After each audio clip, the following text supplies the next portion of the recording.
कि राज्य के पास ताकत तो बहुत है, लेकिन आप लोगों के पास इरादे भी कुछ कम नहीं है।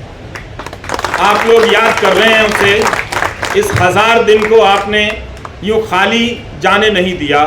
याद करके बता दिया कि नाइंसाफ़ियाँ जहाँ जहाँ दर्ज है हम उन्हें पहचानते रहेंगे, उनके बारे में हम लौटते रहेंगे और लोगों को बताते रहेंगे। जिसकी जवाबदेही तय होनी चाहिए थी गृह मंत्री की, उनकी जवाबदेही तय नहीं, आज तक तय नहीं।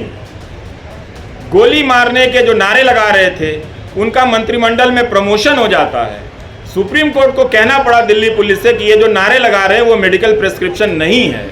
इसके बाद भी जो व्यक्ति शांति की अपील करता रहा, शांति की बातें करता रहा, वो दंगों की साजिश के आरोप में जेल में इस तरह से बंद कर दिया गया। जनता ने लोक लाज की परवाह भी छोड़ दी है। स्टेन स्वामी के निधन के बाद भी उसे कोई फर्क नहीं पड़ा,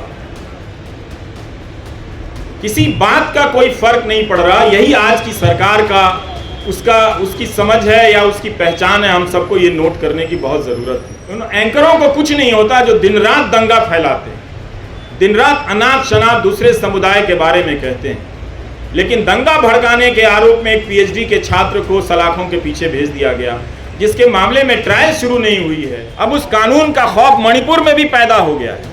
वहाँ भी कुकी जनजाति के लोग इस बात से चिंतित हैं, घबराए हुए हैं कि क्या कहीं ऐसा होगा कि हमें भी एनआरसी की यातनाओं से गुजरना होगा।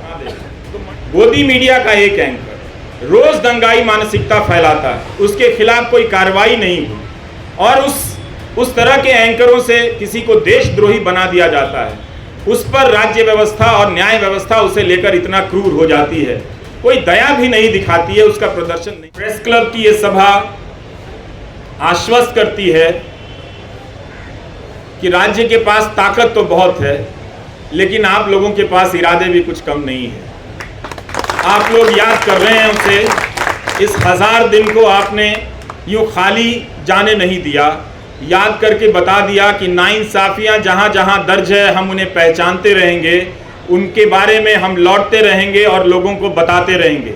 हम और आप यही काम कर सकते हैं, इस उम्मीद में कि कभी ना कभी किसी का ईमान जागेगा, और ईमान जागता है और लोग उन फैसलों को पलट कर देखेंगे, उन गवाहियों को देखेंगे। दिल्ली पुलिस में भी बहुत सारे अच्छे लोग हैं, वो लोग समझेंगे कि उनके हाथ से किस तरह की नाइंसाफ़ी हो रही है। उनकी रातों की नींद भी खराब होगी किसी वक्त में, जब वो खुद किसी नाइंसाफ़ी के दौर से गुजर रहे होंगे, तो अपने द्वारा की गई नाइंसाफ़ियों को याद तो करेंगे ही। हम सब याद करते हैं, वो भी इंसान है, वो भी याद करेंगे। लेकिन उमर खालिद के लिए लगता है कि सब कुछ एक कठोर दरवाज़ा बना दिया गया है, लकड़ी का ऐसा दरवाज़ा जहां इंसान नहीं खड़ा है, लकड़ी का कुछ लकड़ी की मूर्तियां ही बनी हुई हैं, वही फैसले ले रही हैं, उनका शायद दिल नहीं धड़कता है। हम कोशिश करते रहेंगे कि उमर खालिद के साथ जो मामला है उसको उठाते रहें, आप लोग बोलते रहें। बोलने के लिए बहुत ज़रूरी है कि इस केस के डिटेल में जाएं, जिस तरह से बेतवा शर्मा ने आज रिपोर्टिंग की है। इतनी बड़ी मीडिया की फौज है इस दिल्ली शहर में, पूरे देश की मीडिया को ख़त्म कर दिया गया कि दिल्ली में मीडिया है, क्योंकि नेशनल मीडिया है, वो राज्यों और ज़िलों की परवाह करता है। लेकिन अंत में ये नेशनल मीडिया भी ख़त्म हो गया और आज आपके बीच उसकी मौजूदगी नज़र नहीं आती।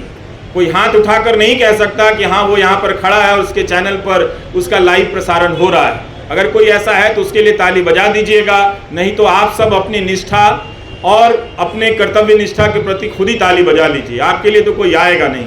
इस धूप में आप लोगों ने इतनी मेहनत की है, बहुत बहुत शुक्रिया कि हम सब ने आज उमर खालिद को याद किया है। ट्विटर पर जिन लोगों ने लिखा है जो यहाँ नहीं आए हैं, उनकी सॉलिडारिटी को भी स्वीकार करना चाहिए, उसे भी मंजूर करना चाहिए, उसे भी एक तरह से उसकी पहचान होनी चाहिए।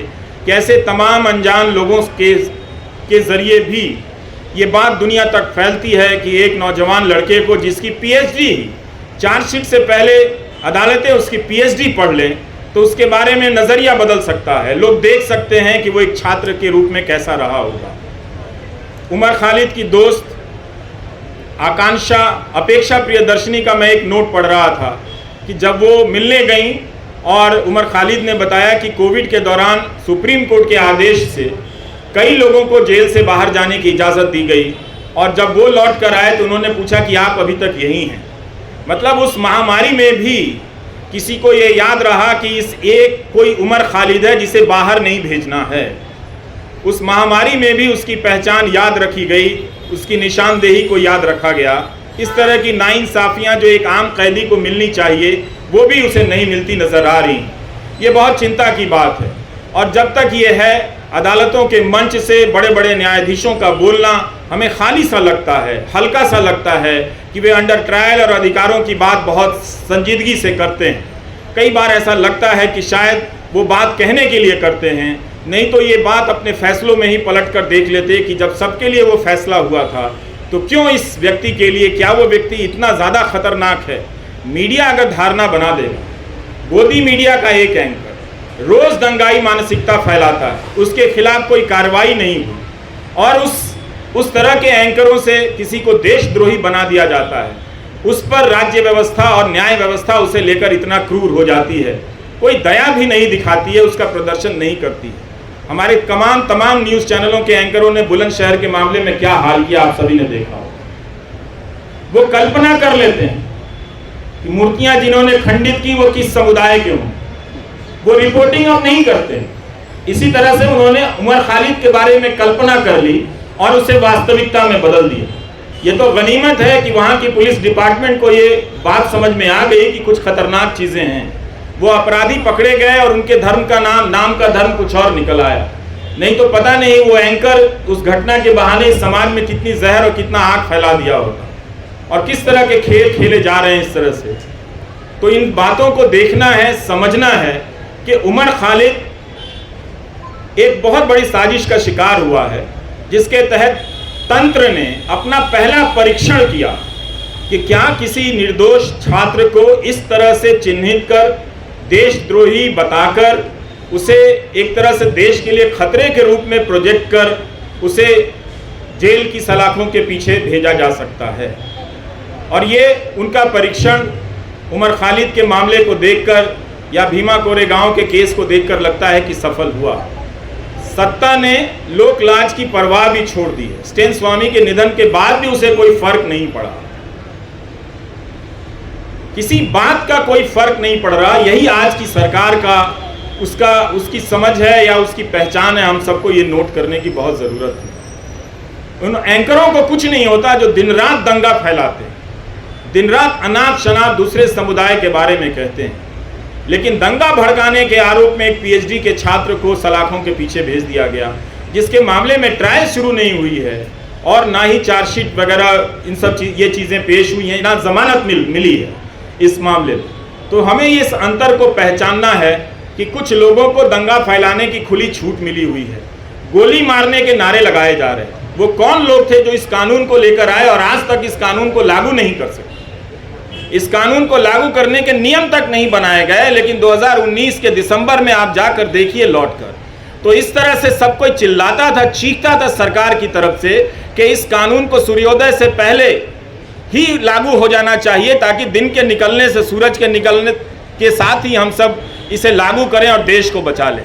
मगर अब उस कानून का नाम वो उन इलाकों में ही जाकर नहीं लेते। अब उस कानून का खौफ मणिपुर में भी पैदा हो गया है। वहाँ भी कुकी जनजाति के लोग इस बात से चिंतित हैं, घबराए हुए हैं कि क्या कहीं ऐसा होगा कि हमें भी एनआरसी की यातनाओं से गुजरना होगा।